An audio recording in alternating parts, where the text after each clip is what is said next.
కల్లాల్లో ధాన్యం పోసి నెల రోజులు దాటినా కొనుగోళ్లు చేయడం లేదని రైతులు రోడ్డెక్కారు. జగిత్యాల జిల్లా రాయికల్ మండలం వీరాపూర్లో రైతులు ధర్నాకు దిగారు. నెల రోజులు గడిచినా వరి ధాన్యం కొనుగోలు చేయట్లేదని రాయికల్ జగిత్యాల ప్రధాన రహదారిపై బైఠాయించి నిరసన తెలిపారు. ఇప్పటికైనా అధికారులు స్పందించి వెంటనే ధాన్యం కొనుగోలు చేయాలని డిమాండ్ చేస్తున్నారు. రైతు సోదరులందరూ మా యొక్క వడ్లు జోకడం లేదని చెప్పేసి ఈరోజు మన రైకల్ జగిత్యాల రహదారిపై బైఠాయించడం జరిగింది.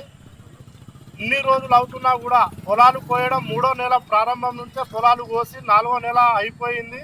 ఈరోజు 5వ నెల ప్రారంభం. ఇన్ని రోజులు అవుతున్నా కూడా వరి కొనుగోలు ప్రారంభించకుండా కాంటలు వేయకుండా ఈరోజు రైతులను చాలా ఇబ్బంది గురి చేస్తున్నారు. దీన్ని వెంటనే అధికారులు స్పందించి, ఎందుకంటే రైతులందరూ వడ్లను పొలాలలో అక్కడిక్కడ వేసుకోవడం జరిగింది.